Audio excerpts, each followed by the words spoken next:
petit Waster, comment tu vas? Alors, les Open, ça se passe bien? T'es content de ta première prestation? C'est de la merde. Et dans la même lignée, je voulais te parler d'un truc qui arrive assez souvent au CrossFit, les WOD qui te font vraiment chier. Et je pense que ça vaut le coup de faire le point dans la vidéo.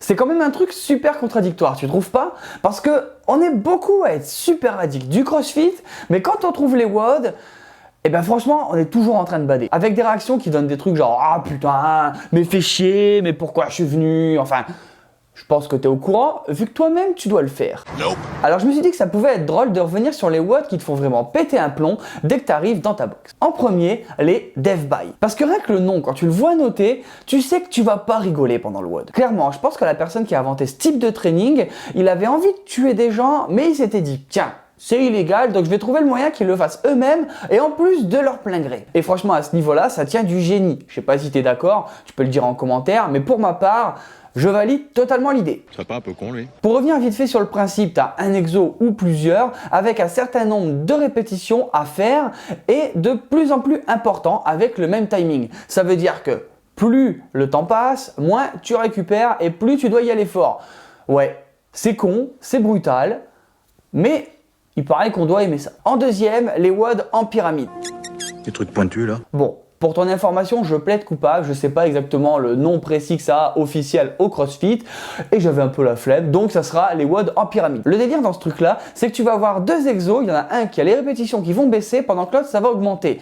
Du genre, si tu fais des burpees et des toast to bar, 10 burpees, un toast to bar, 9 burpees, 2 toast to bar, 8 burpees, 3 toast to bar. Et on s'arrange généralement pour que le mouvement le plus relou, c'est celui qui a le plus de répétitions à la fin, histoire que même le dernier tour, tu te dis que c'est le pire truc que t'aies jamais fait.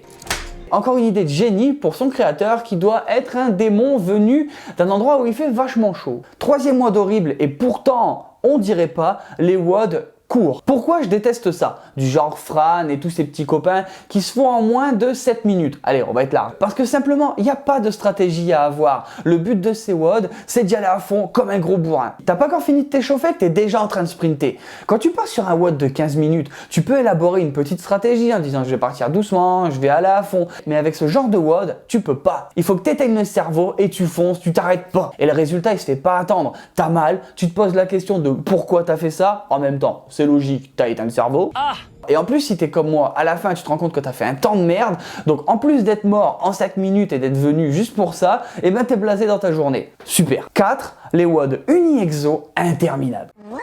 Je suis d'accord que des fois on n'a pas la motivation pour faire des entraînements ultra élaborés, on n'a pas spécialement envie d'aller à la boxe, etc. Et dans ce cas-là, la solution c'est de faire un truc simple. Sauf que comme toujours, il y en a qui vont trop loin. Tu bluffes, Martoni. Et franchement, c'est quoi cette idée de merde de vouloir faire 1000 burpees ou encore 42 km en rameur? Faut être con, on est d'accord. Quand je vois ce genre de WOD, je peux pas m'empêcher de penser au sketch de Gad Elmaleh. Mais pourquoi tu fais ça?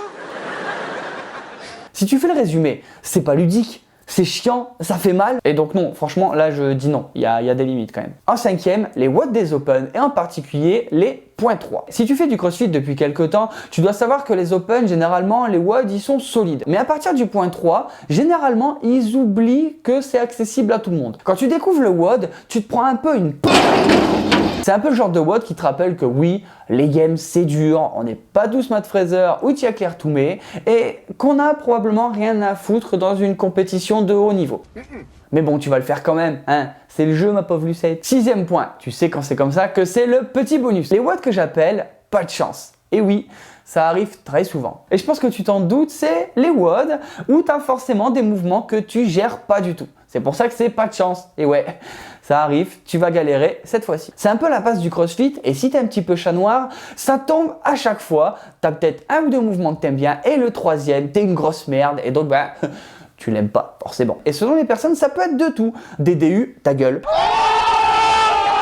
Des muscle-up, des squat clean, des snatch, enfin bref, tu as le droit à tous les mouvements où généralement on a galéré à un moment ou à un autre de notre apprentissage. Bref, c'est tout un programme que tes coachs ils vont mettre en place pour que d'une part tu aies envie de les insulter et de l'autre, pour éviter ça, ils vont te dire oui mais non, c'est comme ça qu'on évolue. Ouais, je suis pas trop sûr de ces deux arguments ensemble, hein.